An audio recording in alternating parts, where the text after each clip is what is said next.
সময় কাটান। টিকিটের জন্য বুথ মাই শোতে যান। চারুলতার বড় ছেলে প্রকাশের বিয়ে 5 বছর হয়ে গেল। এবার উনি ছোট ছেলে অরুণের বিয়ে গুঞ্জনের সাথে দিয়ে দিল। বিয়ের পরে গুঞ্জন ভাতৃ বউ হয়ে শ্বশুর বাড়িতে এলো, আর মঞ্জুলা ওর বোন হয়ে গেল।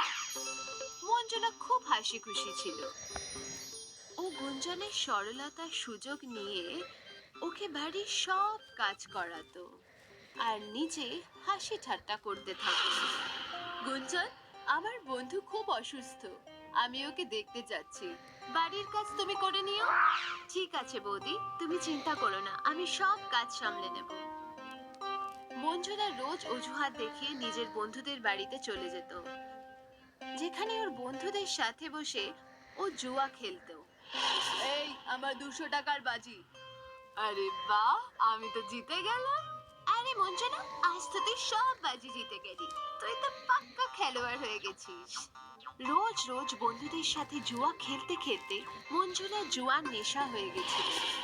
এবারও বাড়িতে স্বামীর ব্যাগ থেকেও টাকা চুরি করে জুয়া খেলতে থাকে। আর ওদিকে গুঞ্জন চুপচাপ বাড়ির সব কাজ একলাই করে নিত। বৌমা, বাড়ির সব কাজ তো তুমি একলাই করছো, মঞ্জুলা কোথায়? মা, বৌদি রোজ সৎসঙ্গে যায়। আস্তে আস্তে মঞ্জুলা জুয়াতে টাকা হারতে লাগলো। ওহ, আমি আবার হেরে গেলাম।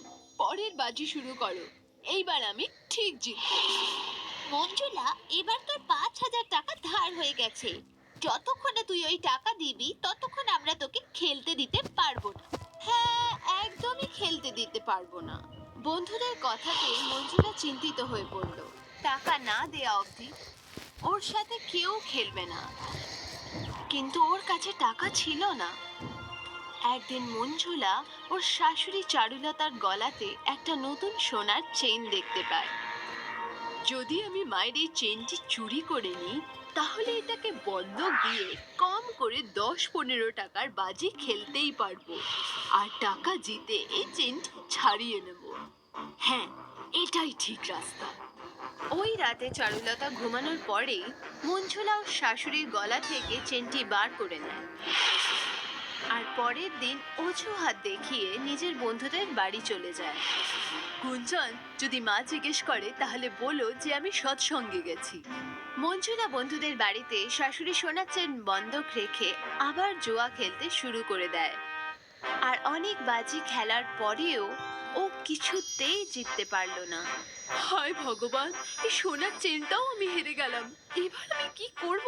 মঞ্জুলা, তোর এই সোনার চেন এবার আমার হয়ে গেল, তুই আরো খেলতে চাইলে টাকা নিয়ে আসতে হবে।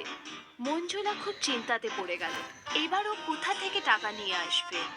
ওইদিকে চারুলতা বাড়িতে ওর সোনার চেন না দেখতে পেয়ে বাড়ির সবাইকে একত্রিত করলো আর কাঁদতে থাকলো। আমার সোনার চেন কোথায় হারিয়ে গেল? কাল পর্যন্ত তো আমার গলাতেই ছিল। মা, চেন পেয়ে যাবেন, আপনি চিন্তা করবেন না। এইদিকে মঞ্জুলার জুয়ার নেশা ওকে পাগল করে দিচ্ছিল। একবার কোথা থেকে টাকা পেয়ে যাই, তারপর আমি আবার তাস খেলবো। মঞ্জুলা এবার ওর শাশুড়ি চারুলতার সিন্দুক থেকে টাকা চুরি করার কথা ভাবলো। সিন্দুকের চাবি মা গুঞ্জনকে দিয়েছে, যদি আমি ওই চাবি চুরি করে টাকা বের করে নিই, তাহলে কেউ আমাকে সন্দেহ করবে না। মঞ্জুলা রাতে গুঞ্জনের ঘর থেকে সিন্দুকের চাবি চুরি করে সিন্দুক থেকে টাকা বের করে নিল। কিন্তু এইবার ওকে গুঞ্জন ধরে ফেলে। বৌদি, তুমি সিন্দুক থেকে টাকা চুরি করছো? তখন ওখানে চারুলতা চলে এসেছে। শাশুড়িকে সামনে দেখে মঞ্জুলা সব দোষ গুঞ্জনের ওপরে চাপিয়ে দিল। দেখুন মা, আপনার ছোট বউ চোর, ও আপনার সিন্দুক থেকে টাকা চুরি করছিল, সোনার চেনটাও হয়তো ওই চুরি করেছে। চারুলতা গুঞ্জনের ওপর খুব রেগে গেল আর ওকে ওর বাবা মায়ের কাছে পাঠিয়ে দিল। দুঃখ পেয়ে গুঞ্জন কিছু না বলেই বাড়ি থেকে চলে গেল। কিছুদিন পেরিয়ে গেল, কিন্তু মঞ্জুলার জুয়া খেলার নেশা বাড়তেই থাকলো। গুঞ্জন চলে গেল, এখন আমি কি করে বন্ধুদের বন্ধুদের বাড়িতে যাব। জুয়ার নেশাতে পাগল হয়ে গিয়ে ও নিজের শাশুড়ির চায়েতে ঘুমের ওষুধ মিশিয়ে দিল। চা খেতেই ওর শাশুড়ি ঘুমিয়ে পড়ল। তারপর মঞ্জুলা চুপি চুপি ওর সোনার বালা নিয়ে বন্ধুদের বাড়িতে চলে গেল। আরে বাহ মঞ্জুলা, এইবার বালা নিয়ে এসেছিস, মেনে নিলাম। মঞ্জুলা আবার খেলা শুরু করলো। ও প্রথম বাজিতে যে সোনার বালাটির দান দিয়েছিল, তখন ওর শাশুড়ি আর গুঞ্জন ওখানে চলে আসে। মা, গুঞ্জন, আপনারা দুজনে? চারুলতা মঞ্জুলাকে প্রমাণ সহ ধরে নিয়েছে আর ওর জুয়ার নেশা সবার সামনে গুছিয়ে দিল। মঞ্জুলা, তোমার উপর অনেকদিন ধরেই সন্দেহ ছিল, কিন্তু যখন তুমি ছোট বউয়ের উপরে দোষ দিলে তখন আমার সন্দেহ সত্যি হয়ে গেল। বৌদি, তুমি সৎসঙ্গের নামে মিথ্যে বললে আর বাড়িতে চুরি করে তুমি সবার মনে কষ্ট দিয়েছো। তোমার জুয়ার নেশা আর টাকার জেতার লোভে আমার সোনার চেন আর বালা সব হেরে গেছো। ওটা তোমার ভাগের গহনা ছিল, বাকি সব গয়নার উপর এবার ছোট বউয়েরই অধিকার আছে। আমাকে ক্ষমা করে দিন মা, এরপর থেকে আমি আর কখনো এরম করব না।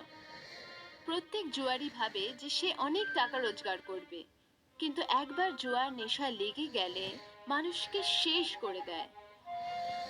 যে কোনো জিনিসের নেশা মানুষকে শেষ করে দেয়, তাই এই সব জিনিস থেকে সকলের দূরে থাকা উচিত।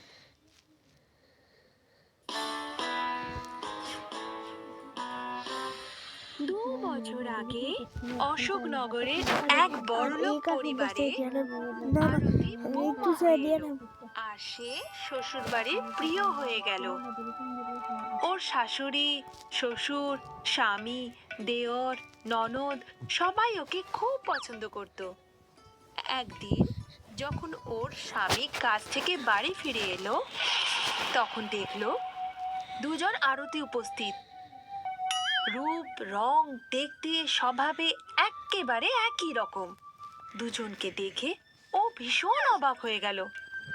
আমি হলাম তোমার স্ত্রী আরতি। না না, আমি আপনার আসল স্ত্রী, আর এই পরিবারের বৌমা হলাম আমিই হলাম আরতি। পরিবারের সকল সদস্য চেষ্টা করলো, কিন্তু আসল আরতিকে চিনতে পারলো না। এই দ্বিতীয় জনই হলো আমার আসল স্ত্রী। না, এই প্রথম জন। না না, বোধহয় দ্বিতীয় জন। উফ, কে যে আমার বউ! এরা দুজনে তো দেখছি একেবারে একই রকম, কিন্তু আসল বৌদিকে এ না এ, উফ, কিছুই বুঝতে পারছি না। যখন আরতির শাশুড়ি সুলোচনা যাত্রা থেকে ফিরে আসলো, তখন সেও দুজন বৌমাকে দেখে চমকে উঠল। হ্যাঁ, এদের মধ্যে একজনই আমার বৌমা আর অন্যজন নকল। খুঁজে তো বের করতেই হবে যে আমার আসল বৌমা আরতি কে। সুলোচনা দুজনকেই ডেকে পাঠালো। বৌমা, আমি কিন্তু আমার পছন্দের চা করে খাওয়াও। দুজন বৌমাই গেল আর তাদের শাশুড়ির জন্য চা বানিয়ে নিয়ে আসলো, কিন্তু সুলোচনা পান করার বদলে চা ফেলে দিল। মা, আপনার চা পছন্দ হলো না? আমি আরেক কাপ চা বানিয়ে আনছি।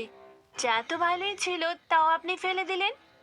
সুলোচনা দুজন মহিলার আচরণ যাচাই করে যেতে লাগলো।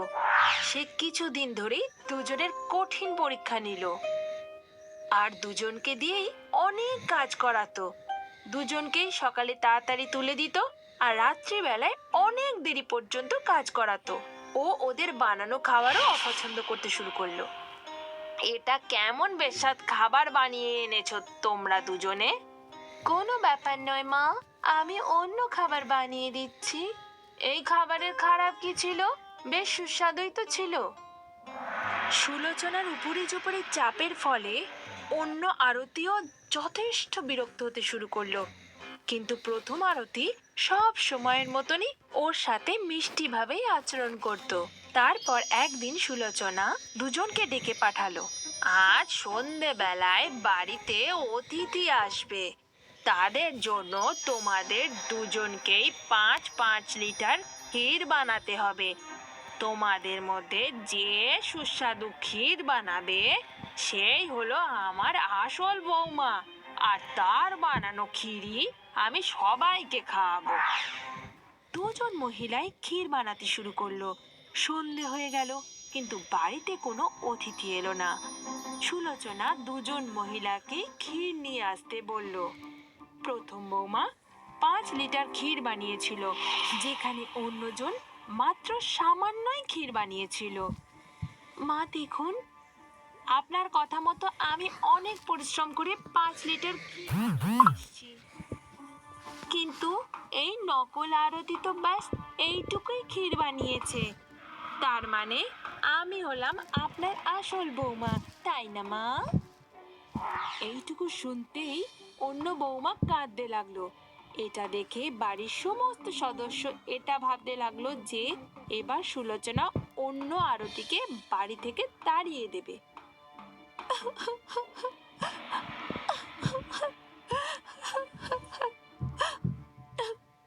প্রথম আরতি খুব মনোযোগ দিয়ে আর পরিশ্রম করে সব কাজ করেছে। ও 5 লিটার ক্ষীরও বানিয়েছে, সেই জন্য ও এই প্রতিযোগিতা জিতে গেছে। কিন্তু আমার আসল বৌমা তো এই দ্বিতীয় আরতি। সুলোচনার কথা শুনে দুজন আরতি আর বাকি সবাই অবাক হয়ে গেল। দ্বিতীয় আরতি কাঁদতে কাঁদতে তার শাশুড়িকে জড়িয়ে ধরলো।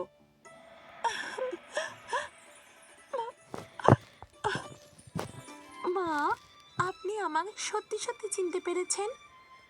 অতিথিদের জন্য 5 লিটার ক্ষীরই যথেষ্ট। তাই জন্য শুধু একটা প্রতিযোগিতা জেতার জন্য ক্ষীর নষ্ট করা আমার উচিত মনে হয়নি। সেই জন্যই আমি কম ক্ষীর বানিয়েছিলাম।